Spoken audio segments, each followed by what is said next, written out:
All right, so the addiction continues.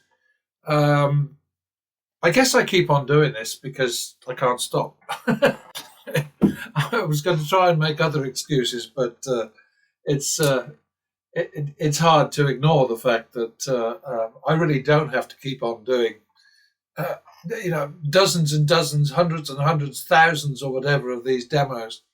But I suppose in a way, what I'm doing is I'm kind of challenging the wizard sim to deliver the coup de grace, which the naysayers out there say is inevitable for any form of progressive betting. And of course, mathematically and logically speaking, it's complete nonsense for them to say that, unless, of course, the casinos are able to enforce limits which are a stringent and b across the board.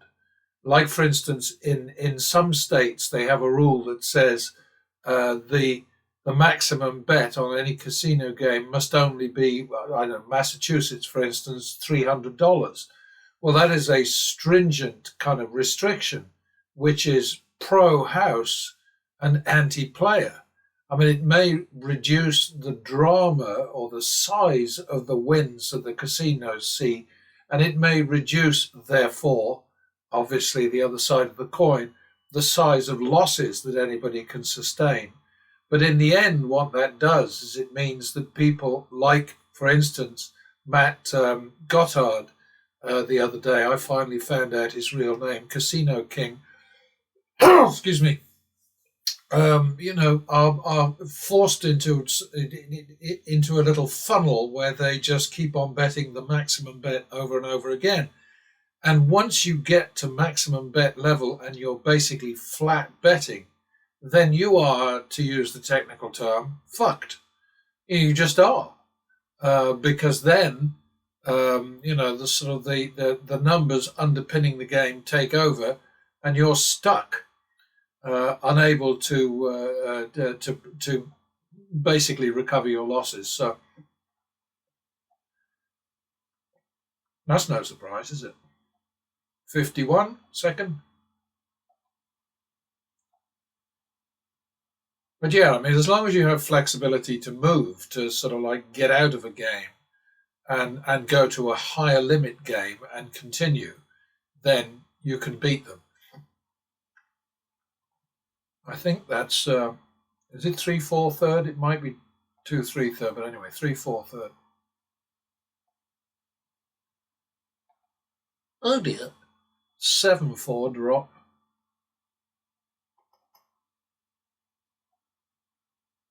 Oh, that's clever. 7-4 it is. 1, 2, 3, 4. And it's all about patterns. That's the thing, it is just about patterns. So that was 7-4, so that's 11-8. Second. Damn it. Oh, that's clever. 3-4. 1, 2, 3, 4.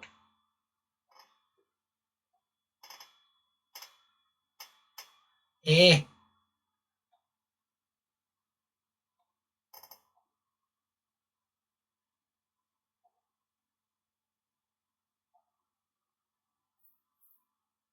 Oh dear. 3, 4, 3, 4, 3, 4, 3, 4, 11, 12. Damn it. Not good. I was waiting for a deal of 22 there. Okay, so that's 2.5, 1.5. And the bet needs to be 300. So the drop bet needs to be 300. For a long time, I've sort of like I've forgotten all about trying to make the drop bet about a fifth of the main bet. So that's did I say 1.5, 2.5, or 2.5, 1.5? 1.5, 2.5, I guess. Yeah. So 1.5. That's fair enough. 1.5, 2.5 drop. Just can't do anything, can I? 2. 2.5. 2.5, 2.5. Am I going the wrong way here? 3, 2.5. Was it 2.5, 3? Oh boy. I'm in a mess, aren't I?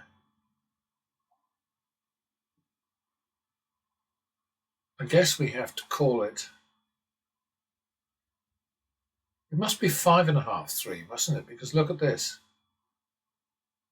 So 5.5. So, let's call it 5, 3. It's tidier. Oh dear. 8, 6. So we're running away from this thing. 94,200 on the plus side, minus 100,000 on the other side, and already I've forgotten the bet. It's 5, 6, isn't it? No, it's got to be more than that.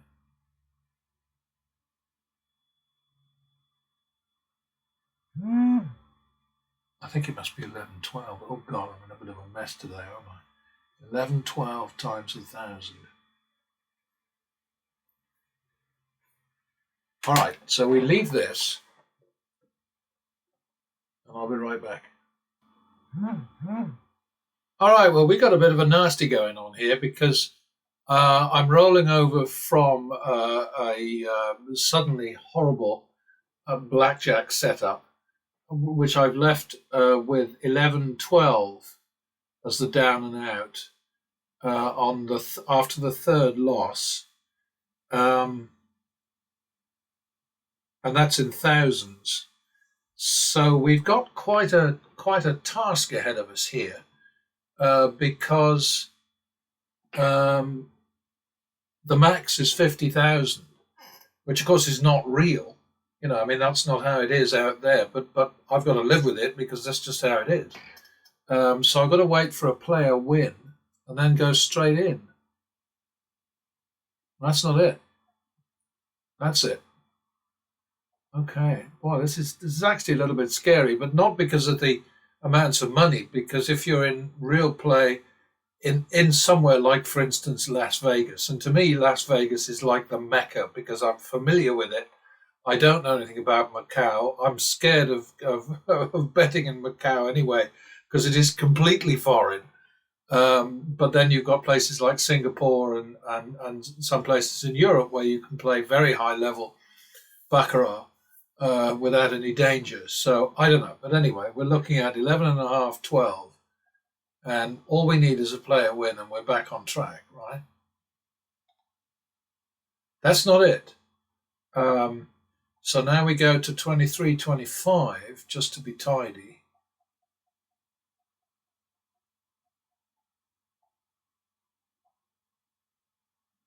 Oh, look.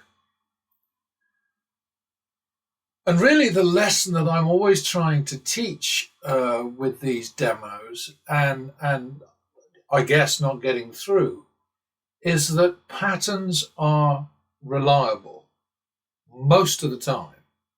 So what you have to do when you hit a shitty pattern is you've got to run away from it and just move on to another game. And it's not like games know anything or the cards know anything or even the dealers know anything. It's just that, you know, we just left a blackjack session with 11, 12. And so we were, let's see, 5,800 down. And now we've won 13,000. So we're 7,200 up on the session, which has so far been about 9 minutes. So that's not too bad, really, is it? Anyway, back to the minimum. Oh, I have to say this every time, I know, but I mean, don't give me a hard time about why you couldn't go back to the minimum after 25. It doesn't matter. It's just the numbers are all the same, and then always going to stay the same. And all this stuff about card clumping and trends and patterns and shuffles and cuts and burn cards, and it's all bullshit. It's smoke and mirrors, it's distractions, it's baubles, it's bouncing balls, it's fireworks, it's nonsense. You just rely on patterns, stick with the numbers, you'll be all right. Back to the minimum. And I keep playing against these things because I just want the stuff to add to the model. I mean, the model just goes from strength to strength. It's about 130,000 now, I think. And there are many more in the archive, in the records. There's thousands from the Wizard of Odds, baccarat, and thousands from Summer Publishing. So what can I tell you? Making a fortune. Okay, so now this is a 51. Now it's 2-3 third, 5-3, hop, 1-2-3, 8-6, 1-2-3, 4-5-6. We don't go for the commission until we're on the turnaround bet. 8-6. Now 2-4.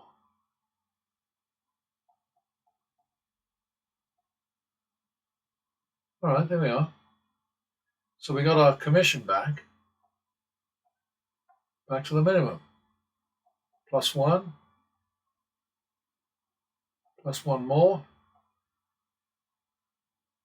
plus another one, plus max. And the max is entirely up to you. I prefer not to go higher than that. And I repeat that. And now I chase it because I've only had one win, so I'm going to chase that. And there it is, so we're back to the minimum.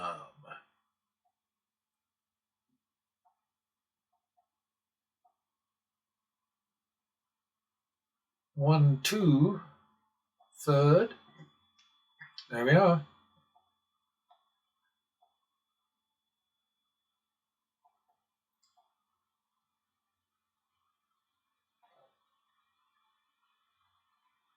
'51 second. 2-3 third. There it is.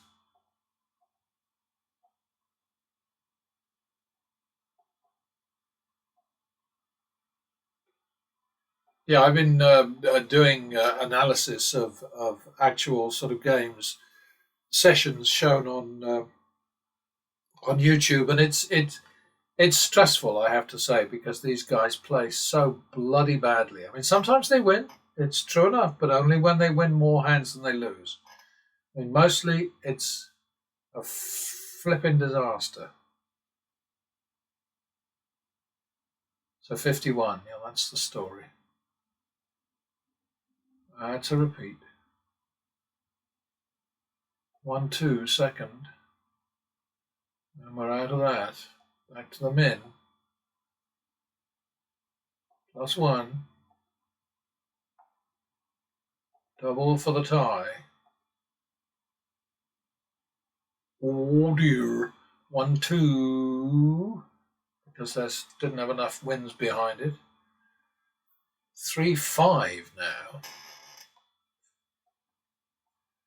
Okay, 8-5 and hopping. B1, damn it. B2, damn it.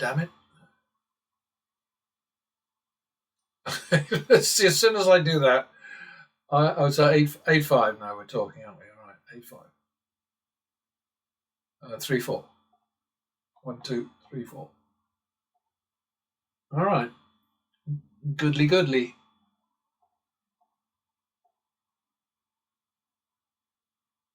Double for the loss.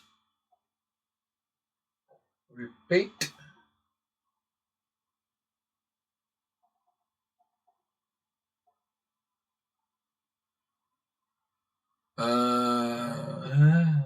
That's good. I think that's good. Is that good?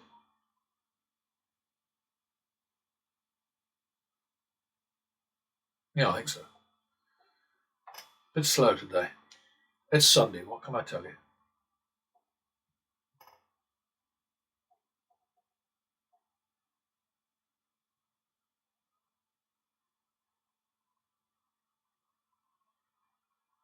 That's a repeat. That's a double for the tie. Okay, that's a 2-3 third. 1, 2, 3. 5-3, hopping yet again. 5-3 it is. 1, 2, 3. 2-4. Goodly, goodly. Double for the loss. Repeat. 51 second.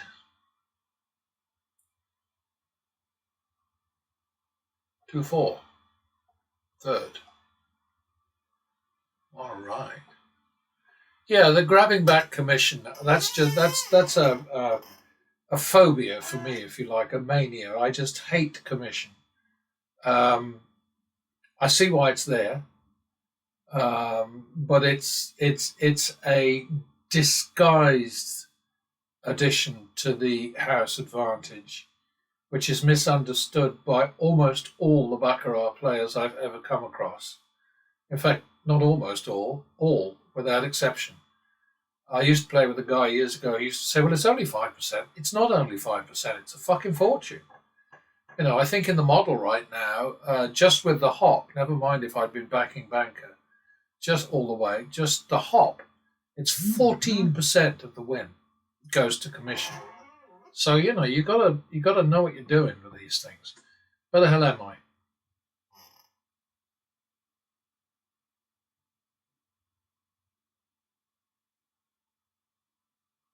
Okay.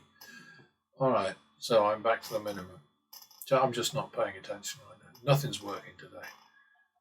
Except my click finger.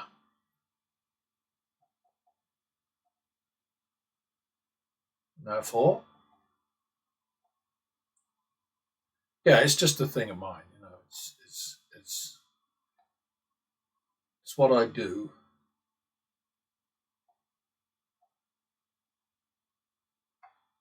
Double for the loss. Repeat. 51. Am I going to have to leave this in mid recovery? 51. That's a repeat. Rats. Never mind. We've had a good session. We've got, as I say, we've got 5,800 due on the marker at the baccarat at the blackjack table, and so we're 5,800. So we're 9,000 ahead in about 18 minutes, I think. So I think that's decent. Don't know what you reckon. But see, what I don't get is I keep on playing these things and demonstrating how the strategy works, and it's just not accepted. I mean, I'm pretty sure I'm in the wrong place with a channel on the YouTube gambling channels on the in that section of YouTube, because people who watch that crap hour upon hour upon hour of playing slot machines for silly money and playing badly for big bucks at table games like blackjack and baccarat and so on. The audience for that is not interested in the mathematics, the underpinnings, the logic, the sensibilities, the realities of gambling. They're just interested in the flash bang. They're sort of like I don't know, people who like watching train wrecks and car crashes and so on. They're just a different breed. And before you ask, yes, a lesser breed in my opinion, but that's only my opinion. And what does my opinion count? So there we are. Anyway, we won 34, lost 28, 34 into 30,000, 28 into 15,000. Not hard to figure that out now, is it? And here we are with the front page where it is currently 1,691 shoes. The number of reds is gradually diminishing. But I don't see how anybody can look at something like this. I mean, it is obviously not crooked. The platform itself, the simulation for baccarat itself is, all you have to do is do a bit of work on it. Just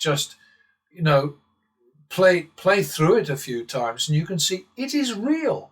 It is real. I mean, yes, there's nobody snapping cards and bending cards and dealing cards and snuffling and sneezing and farting and all the rest of it, and infecting everybody with their flu germs and all that sort of stuff. But beyond that, it is a real, honest to goodness game, probably more reliable than some casino games, reliable in the sense of honest, straightforward, accurate and true.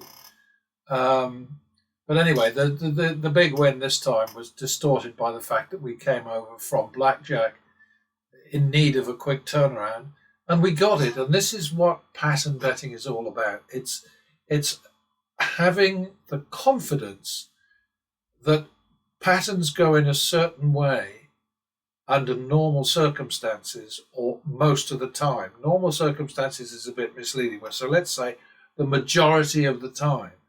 And every so often, the volatility that arises in baccarat and blackjack is where the casinos make their money, because people are suddenly confronted with volatility, which is always temporary, but they don't have enough money to take them through it. And this is why you will hear me complaining all the time about how the guys whose sessions I'm analyzing keep walking away losers, which is something I never do. I mean, yes, temporarily I'll step back and say, okay, well, now I've got to go from A game to B game to C game to D or whatever. Maybe it's in reverse.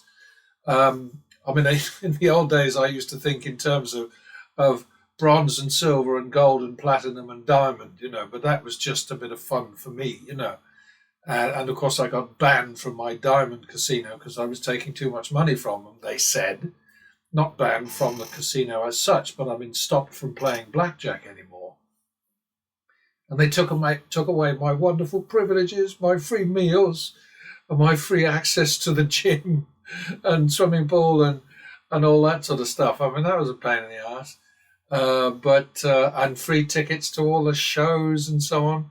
But what they didn't know was that I was ending up there after bad sessions at other casinos, so I'd be at my bronze casino and I'd say, oh shit, I've hit a bad patch, so move on to the silver, move on to the gold, move to the platinum, and finally to the diamond, and that's just how I did it. And I did it for years and years like that. And yes, it is true, I did not make millions of dollars, but that was primarily because I had a life like so many people do, unlike, for instance, the Vegas Mats and Mr. Handpays and all the rest of it, for whom life basically consists of throwing money away. That wasn't the life I had. So I had to work, I had to help raise a family, and I had to basically deal with the fact that the majority of my family were not on board with my obsession with kicking casino assholes. Or butts. Anyway, there we are. Enough of that. I will see you next time. Bye-bye.